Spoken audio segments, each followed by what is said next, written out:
So I'm going to try and explain dimensioning in as simple a way as I can using a box, and I'm going to be in particular explaining this dictum that I have, or that you will find in any dimensioning manual. A feature must always have a position and a size dimension. So I have a box here. It's aligned along with the left edge along the y-axis, which is also my primary datum or my A datum, and then the base is aligned along the x-axis, which is my B datum, and then the C datum would be this. Where would that be? It'll be along the z-axis. Okay, so the z-axis at the moment is pointing outwards. In Solidworks, it would be pointing in the opposite direction, but that's just a minor detail. So let's go to the front view. This is another feature of Solidworks, is that the top view is the front view and the front view is the top, at least for this exercise, just because they get swapped around. And I'm going to dimension from the A datum to the right edge, okay? So that dimension there covers both the position and the size, in that it is positioned from the datum, that's the A, to the right hand edge. So it's saying that's how far you go, and at the same time it gives you what that is. That's 40 millimeters, which is the size. So a dimension might cover both position and size, but as we'll see, it doesn't always do that. So the vertical dimension would be the same thing. It covers both vertical, so going from B up to the top, and the size, in that it's 30. I'm going to go into the perspective view and just put in some fillets, and then this should explain why these dimensions do not dimension anything other than the plane which they point to. Okay, so here are fillet edges. You might not see this, but I've got this at 3. If you have a look at the top here, it says next radius 3. I'm going to say yes, and it's going to put them in. Okay, that there is just a sketch at the back, which I'm going to hide. Right, so we have our radii in here, or our fillets. If I go back to the front view and just dimension those.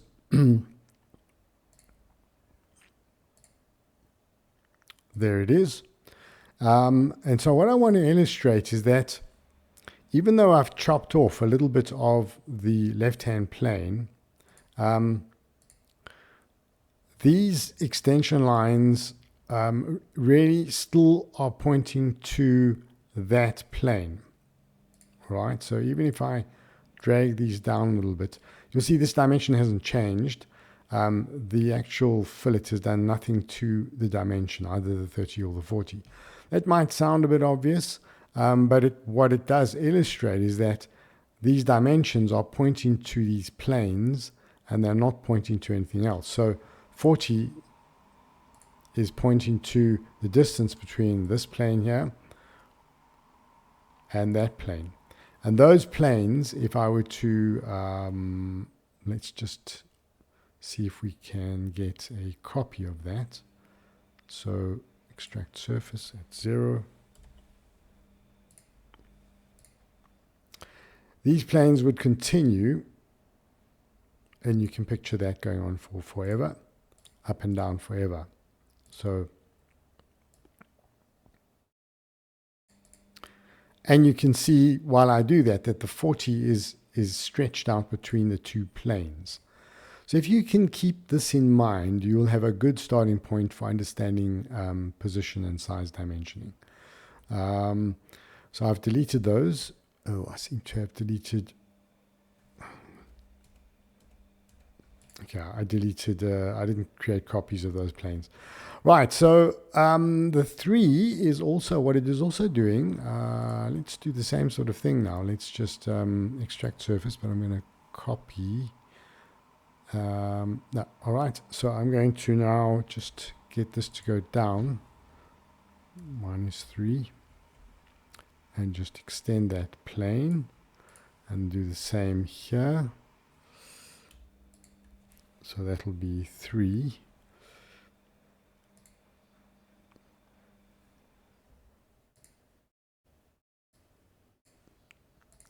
All right, and so what you can see is that that 3 millimeters is the same as the amount that I've offset these two surfaces. So in effect, I've kind of created an offset of each surface to create the intersection between those two planes. So let's just get those two planes to chop one another. No, they won't do that. I'm going to delete these planes for now. Go back to my front view and try and illustrate this using a sketch. So if I were to sketch a line which is perpendicular to the plane which meets this arc, and also perpendicular to the plane which meets the arc from the other end, so I have that kind of line, that would represent those two planes that I've just shown you. Just got to go and get that point to come back. There we go. Right, so in effect, I've created the position as an implied position. So whenever you put a fillet in, the position that it starts from, which is this one here, which I can dimension, you'll see that that's 3. And that that's 3. And then if I were to draw a circle from that position, if you understand that those are both position dimensions, out by 3, I would get that radius. So obviously a radius being half of a diameter, if you took the radius as the center point for a circle, you would always get this kind of arc happening between these two planes. I hope that hasn't been too obscure. But in other words, fillets are always have positions implied in them. So we've still got, even though I'm going to delete these ones, just remember that they were there.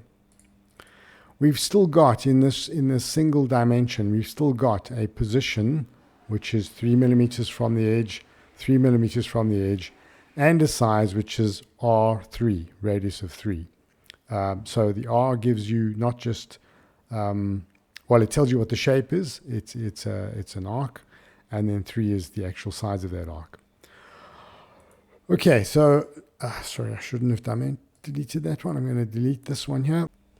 Okay, so from here, I'm going to draw some holes. Let's just see if I can find them. There they are there. Oh, wait. First of all, I'm going to put this whole item in the center. So I'm going to select everything. Go to front view and just move everything across from the midpoint to that point. I might have to bring it forward a little bit. No, I don't have to. It's fine. Okay, and then I just want to see if I can get my center lines in. All right, so now because I have, because I've centered this, so if I go to the front view, what is implied is that 40 millimeters here is divided, because we have this CL symbol here, indicating that the center line is a division center line. I've divided that 40 by 2, and that whatever you see on the left, you will also see on the right. There are, however, times when that doesn't apply. So I'm going to show you, I'm going to have these holes here, which we'll cut through. So let's just see if we can do a wire cut. That one there. That's it, and I'm going to just hide those holes. All right, so you can see that I've actually cut through this item. Just see, delete these items here. There we go. All right, so I've got 3 holes in here, and these would be ideal to be able to illustrate how to dimension from a center line to give both the position and size dimension of these holes. So I'm going to go to the front view again, and we're going to go to the datum, which is the base. So this datum remains B, and this datum remains A, except now I've shifted the whole block over to be in the middle. So if I were to dimension across these two like that, that would not be legitimate because I need to dimension now from the datum, okay? Because this would imply that I could divide that by 2 and get 7 and 7, which I can't, obviously, because if we were to dimension this properly, we go from that point to that point, and we see it's only 2. And if we were to go from there to there, we see that that's 12, which adds up to 14. Okay, so that's how you would dimension from a center line if you had features which are within the main block, if you were, that were not symmetrical. And I'm hoping you also understand why the datum is always important, because you're always starting from it, whether it's implied or not. So I've got left to right positions here for this block and for this block. I need another one for that block. So I'm going to go from there to there. And what I'm hoping you'll notice is that I'm being consistent about the way in which that's going to break. I'm being consistent about the way in which I start. So if I start from the left-hand side of each block, or the closest point to the center line of each block, I do that consistently. So on this one, the right-hand side is closest to the block. Now these squares here are all the same height and they all have the same size, which means that I can dimension the vertical position, that's that one there, position there, from the datum again, which I'm going to now. I don't need to select the center line. It's the base of this object, from there to there, 12.98. And I only need to do that once because these are in line. If they weren't in line, then I would obviously need to dimension each one separately. And in addition, now I need the size of these.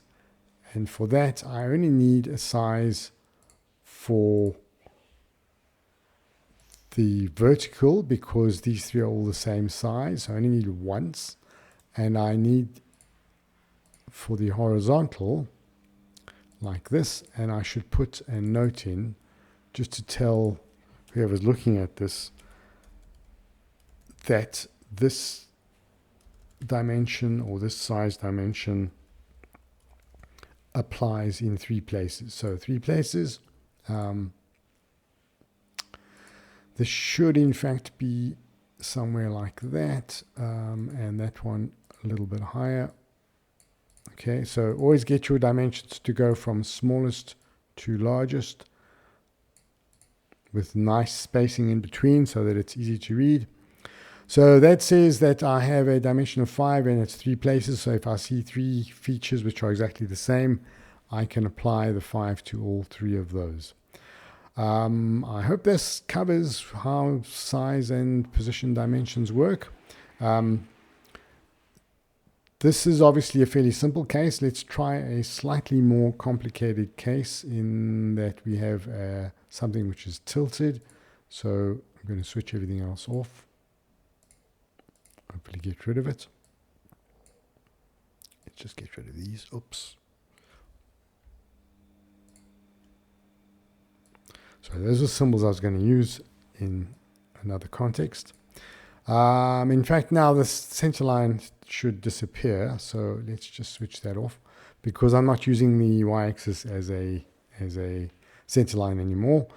Although it is still my A datum and the base is still my B datum. So this shape, we could, no, I'm not even going to worry about extruding it. I'm just going to focus on the dimensions in this view. So, I mean, you can assume this was some sort of shape. Let's just do that so that you understand. It is still going to be a shape of that nature, which is, you know, a solid shape, okay? So I'm going to hide this just because it's going to be easier to get everything. I need to just drag that back. Is that working? Let's just go to front.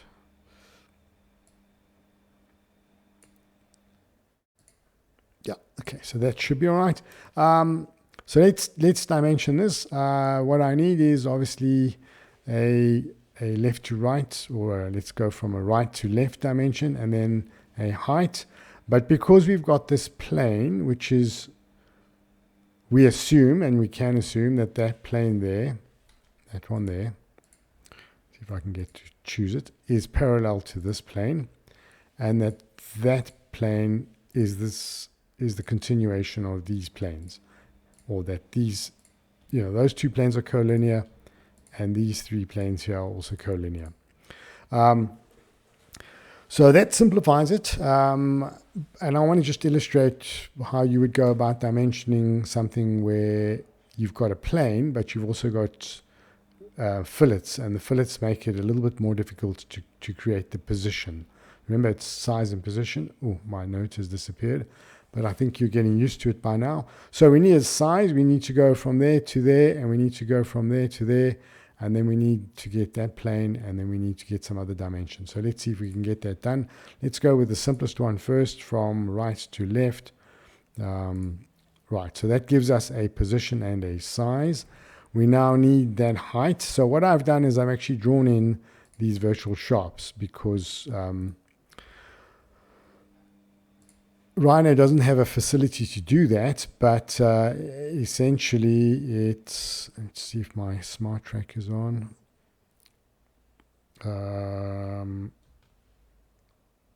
No, it's not going to do it.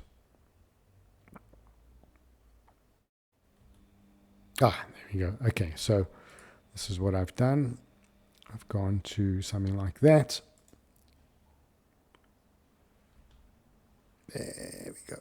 Right. So you can picture that that line is really just an extension of that plane. So it's that plane and that line.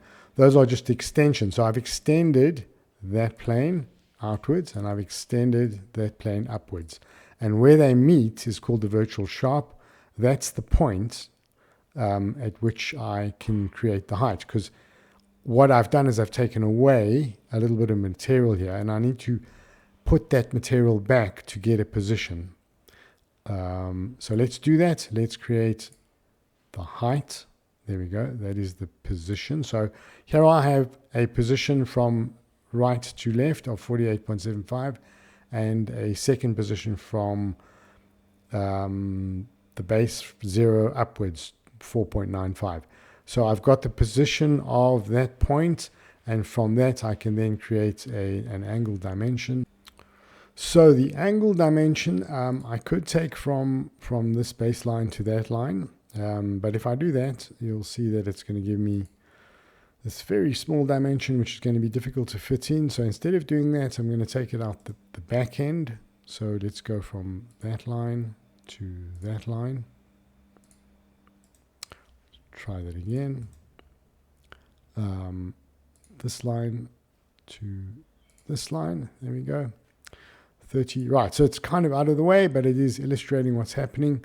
And in this case, I don't need the height of that point there, because I've already got a height here. So I've got really position, and size, right? So remember I said you have to have 3 dimensions at least. So at least I have 3 dimensions, even if some of them are, well, in this case I have 3 dimensions. Sometimes you only need 1 or 2 because the others are implied. Right, so the next thing I need, an aligned dimension between that point and that point. This isn't quite giving us the right one, between there and that intersection. If I can find it, there we go, there it is, 10. Okay, so that's giving us the height of that plane above that plane, which is both a position and a size dimension, because obviously it's positioning that plane 10 millimeters, and it's giving us the size as 10. And I need now another position dimension, which is another aligned one from that intersection there. Let's just go into intersection here, give us just intersections.